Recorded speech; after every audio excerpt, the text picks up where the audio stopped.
precisa dar aquele tom filosófico e polímata. E lá vem bomba! Então vamos lá. Oi, gente. Bom dia a todos. Prazer estar com a galera aqui. Saudade dos trenders. A minha notícia, ou a minha reflexão da semana, Charles, também foi baseada nesse mesmo podcast. Eu acho que vamos situar. É uma conversa de 1h30 do Peter Thiel, que é essa pessoa que o Veloso descreveu, com uma das cabeças, com um entrevistador do New York Times. Então, é um podcast tudo menos superficial e é um diálogo entre dois homens extremamente inteligentes.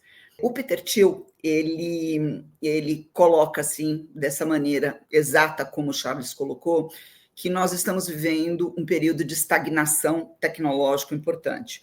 Mas eu acho que a gente precisa considerar que ele trouxe os exemplos de não termos alcançado uma série de avanços que se pretenderia em vários campos, como longevidade ou viagem espacial, muito mais em uma questão de que nós estamos vivendo, devido a fatores macropolíticos, e aí é o pensamento dele, um regresso de pensamento. Então, o Peter Thiel, eu acho que ele está muito menos preocupado com o fato da gente ter ido a Marte ou não, do que com certos constraints sociais e econômicos, na visão dele, com uma certa guerra de modelos de pensamento que faz com que nós rebaixemos as possibilidades e as expectativas do brilhantismo humano para um outro patamar.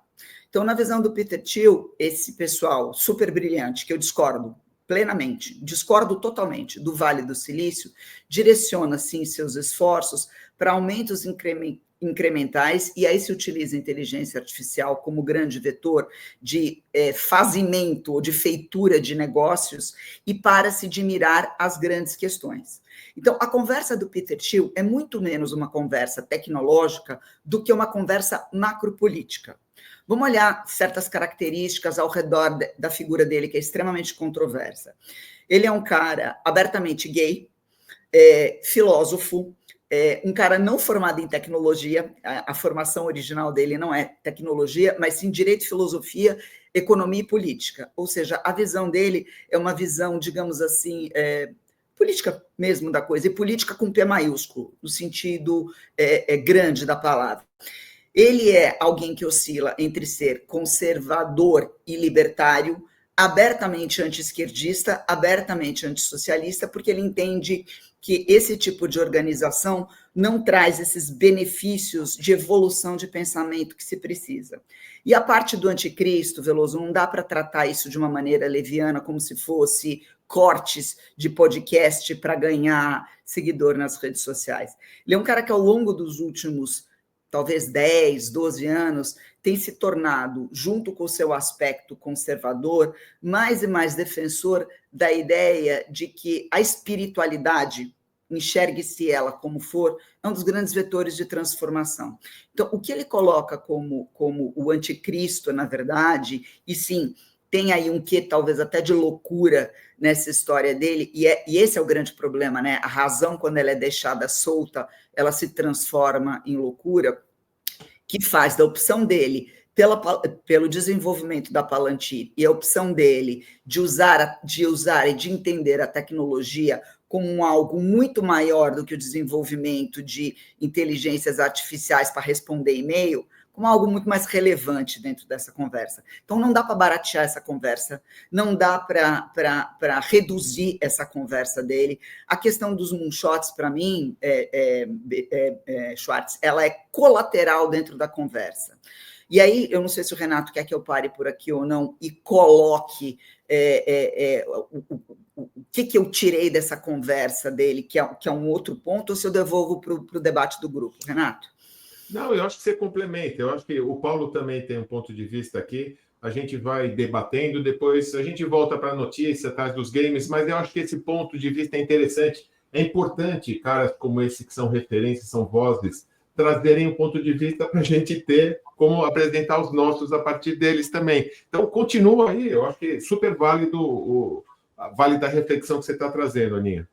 Então, tá bom, eu vou continuar e tentar ser o mais breve possível, apesar do tema ser vasto. O Charles se sentiu atraído pela questão da contraposição que o Peter Thiel fez à questão dos moonshots.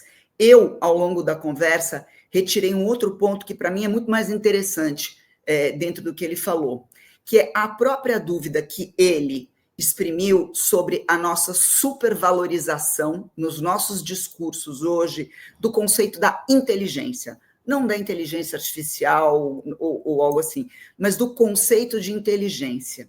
E aí eu fui pensar um pouquinho sobre isso, e fazendo uma raspagem rápida nas nossas conversas de grupo, nos grupos e nos textos que a gente troca, 90% daquilo que a gente fala roda através do conceito de inteligência. E eu acho que a gente tem um problema aqui. A gente está vivendo uma era, e é isso que o Peter Thiel coloca também. Em um determinado momento ele fala, mas será que a gente não está gastando muito tempo com o próprio conceito de inteligência? Inteligência talvez esteja sobrevalorizada. Pimba! E é verdade, a gente vive numa era fascinada pela inteligência. Todas as nossas conversas corporativas e educacionais giram através da seguinte afirmação, da crença que se a gente for mais inteligente, seja aprimorando a mente humana ou criando máquina superdotada, a gente vai resolver os grandes problemas e a gente vai alcançar um mundo melhor. Então, essa confiança na inteligência humana artificial, ela se tornou praticamente um equivalente de fé. E é nisso que a questão do anticristo que o Peter Thiel coloca está baseada. Então, empresas vendem software inteligentes como solução milagrosa. As escolas exaltam QI. As corporações pedem ultra habilidades cognitivas como passaporte para o sucesso. Só que, do meu ponto de vista, essa obsessão está carregando algumas armadilhas ocultas. Porque eu não acho que apenas mais inteligência, seja humana ou seja artificial, basta para melhorar o mundo. Acho que a gente tem que ter uma visão mais crítica e entender que tem limites profundos nessa promessa. Limites filosóficos, sociais, tecnológicos e até ambientais. No século XX, a gente já vinha refletindo sobre o perigo da razão instrumental, que é quando a inteligência é reduzida a um simples instrumento para atingir um fim, sem considerar valor ou consequência. E aí, nessa mentalidade, importa o quê? Somente eficiência e cálculo.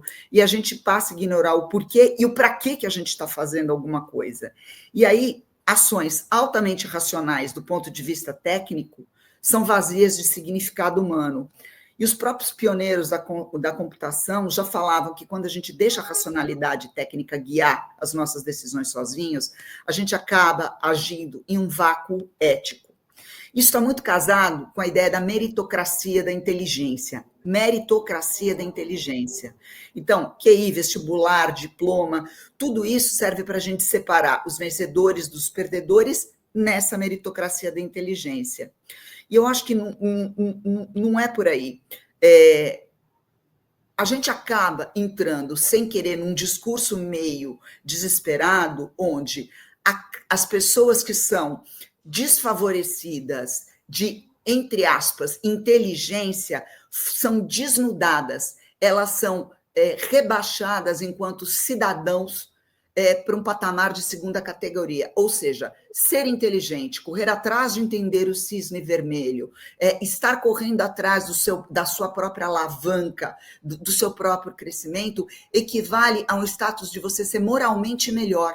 E isso, em absoluto, não é verdade, porque são as próprias elites bem-sucedidas que definem, em última circunstância, como o Vale do Silício, o que é inteligência e quais as habilidades importam. E elas se autopremiam. Nós nos autopremiamos. Nossa, olha como eu sou inteligente. Eu consigo fazer parte do movimento que está fazendo a modificação do mundo. E aí eu me coloco num patamar moral melhor. Então eu passo a equivaler a inteligência e a busca da inteligência como uma busca moral. E eu desvalido quem não se coloca nesse patamar. Então, eu acho que a gente tem que saber fazer uma distinção fundamental. Inteligência não é sabedoria. Inteligência não é nem sinônimo de aquisição de sabedoria. A gente mistura esses dois conceitos, mas inteligência, se a gente entende como capacidade de raciocinar, calcular e aprender, ela está segregada a um campo que não envolve entendimento profundo da vida, valor e consequência, e aplicar isso com discernimento, empatia e prudência. Sabedoria, galera, é conhecimento com bondade.